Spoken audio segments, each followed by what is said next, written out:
It is another edition of our Cornhusker Conversation. Today we're happy to welcome in now Nebraska quarterback Luke McCaffrey. Luke, it's been a whirlwind couple of weeks for you, man. How have you just taken in the last 14 days or so? I just embraced it. Have fun. Football is my passion. It's my motivation, and so it's been a blast. Football has been a part of your life, pretty much your entire life, and you've been, your entire life kind of led up to the moment where you made your first start. You were told you were starting. What's the feeling then? You get home and you have some time to yourself to kind of think about it and process it. What's kind of going through your mind after you've been told that that you're going to be handed the reins? Yeah, the biggest thing was to just keep preparing throughout the week to make sure that I was ready, that our team was ready, and we had all the necessary things needed to go out there and play confident and play fast. Luke, we chatted a little bit in the offseason just how we got to this point, and your coaches have been so complimentary of you, of just your work ethic and the work that you did to allow you to really get to this point. What moment was it for you that you really knew that those steps need to be taken and that you were willing to take it and take on this role of thrusting yourself into this thing? I don't know if there was a moment specifically, but when everything shut down this spring, being able to work out with my brothers and have my dad there was something that helped push me and motivate me a little bit more to maybe fine-tune some more aspects of my game. You commit to Nebraska as quarterback and you come play here. Your brothers have kind of been all over the place. Christian at Stanford, Dylan at Michigan, yet another one at Duke. You guys have been all over the map. What was it about Lincoln, Nebraska that was appealing to you? The biggest thing that stood out was his coaching staff, Coach Frost, Coach Verduzco. Both of them were the main catalysts in why I'm here and why I'm happy to be here as well. You, I'm sure, garnered a lot of interest from a lot of places. When did that start? When did you really notice, people kind of looking at you and, you began your recruiting process, so to speak? After my sophomore year of high school.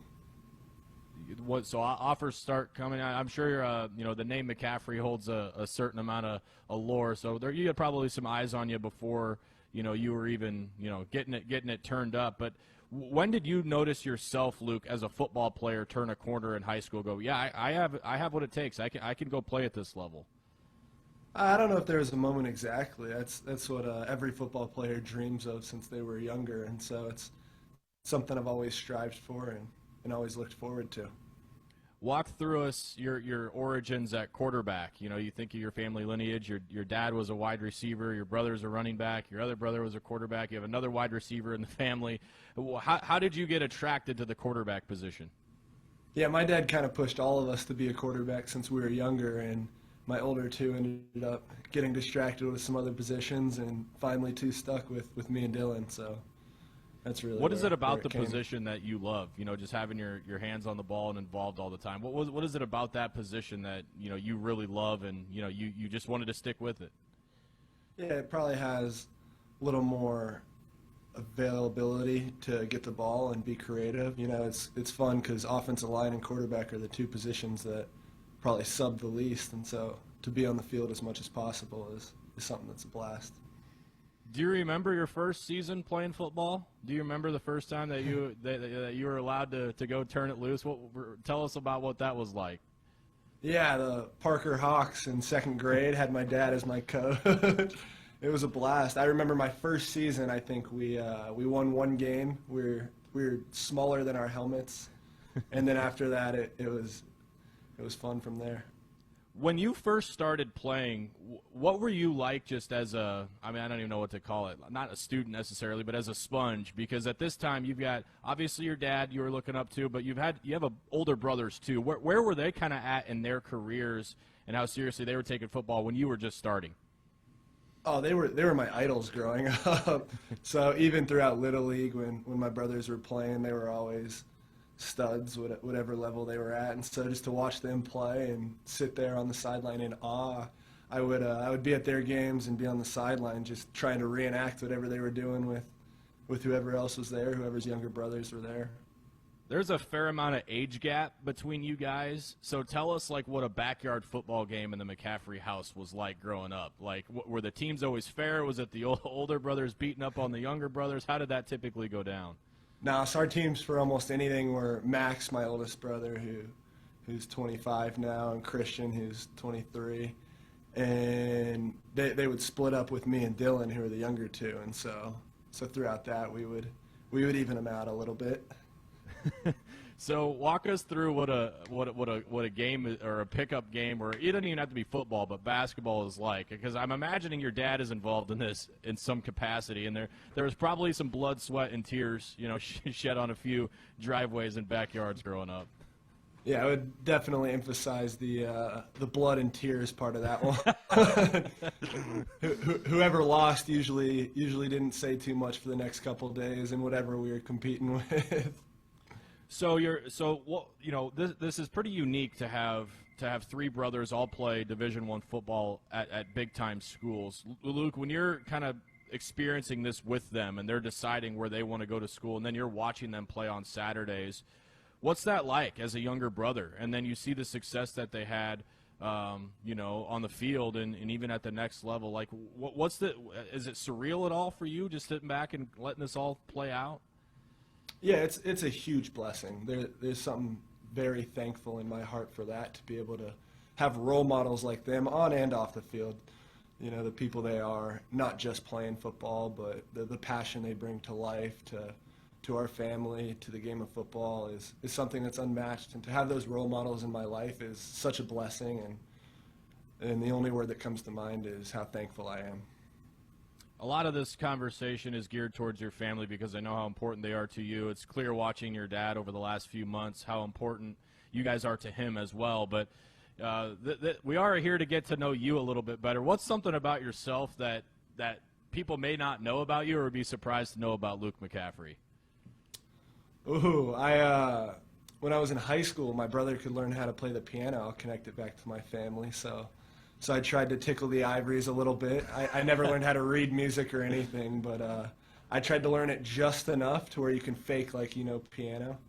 Yeah. I mean, as long as you're not doing the thing where you start on one end and go into the other, and you can actually put some notes together, it does look like you know what you're doing.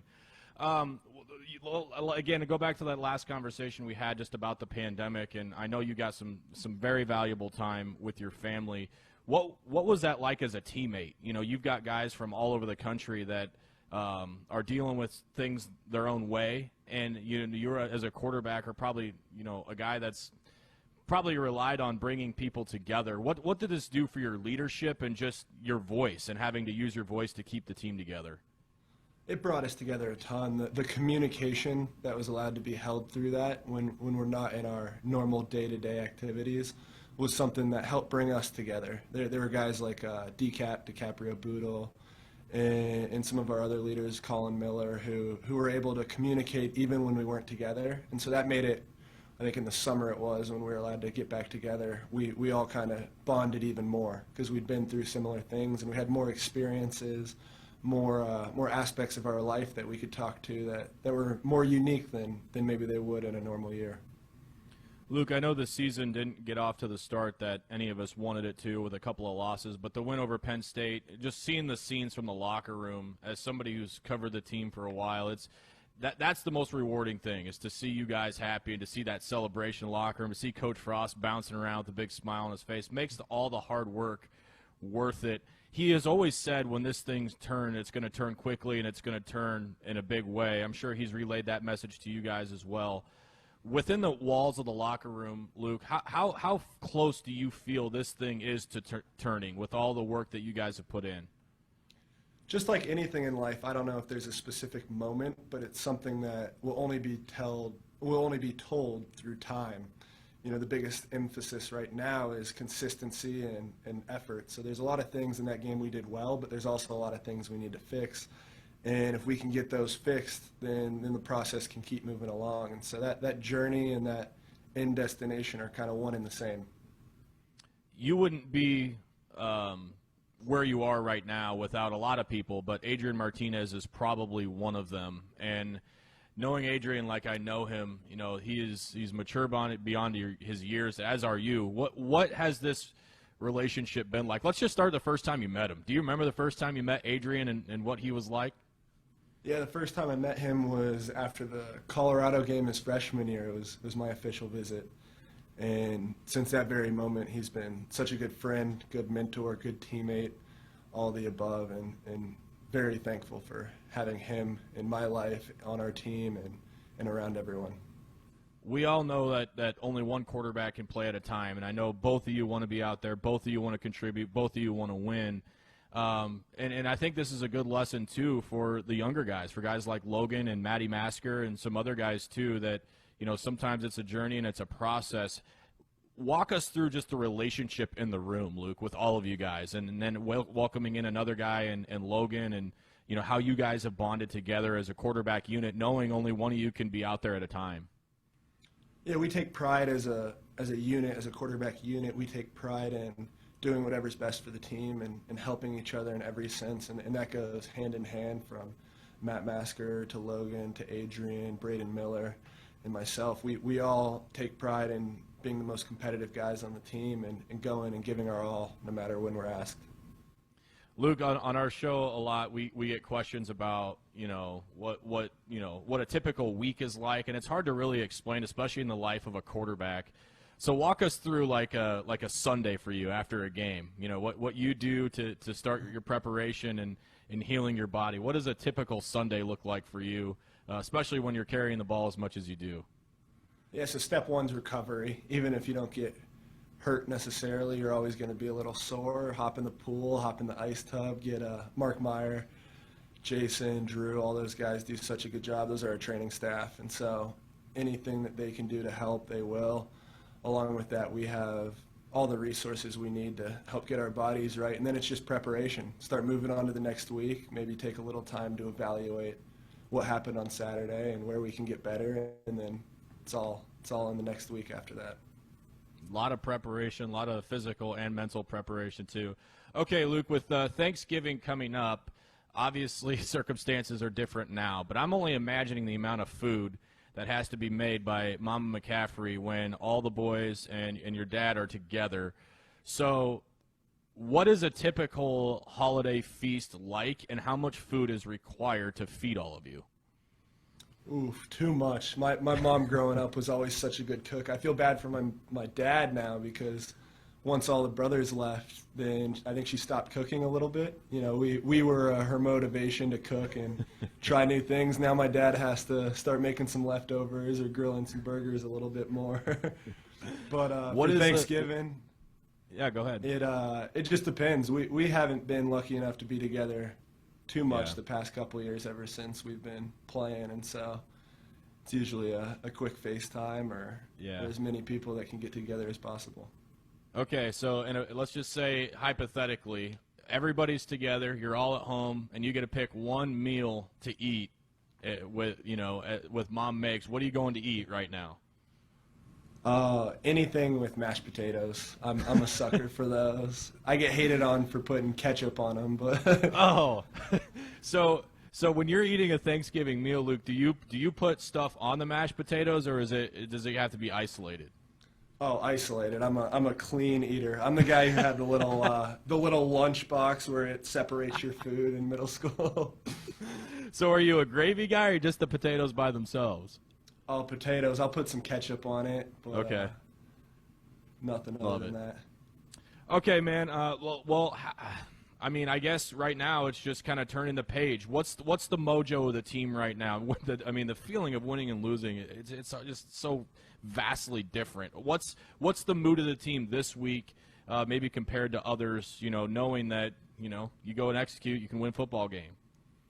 Yeah, we're very motivated. That's the best word to put. Even just walking in the locker room, we have so much more hope, and we kind of have a vision, if that makes sense. And so we're just getting ready for Illinois now and trying to get another one on the board, have a good week of preparation. Luke, appreciate it, man. Thanks so much for sitting down with us. Hopefully you can find yourself in front of some potatoes here in a week or so and take care of that. Thanks so much, man. Great job last Saturday. It was fun watching you out there with your teammates bouncing around and having fun. Let's go get another one. Yes, sir. Thank you.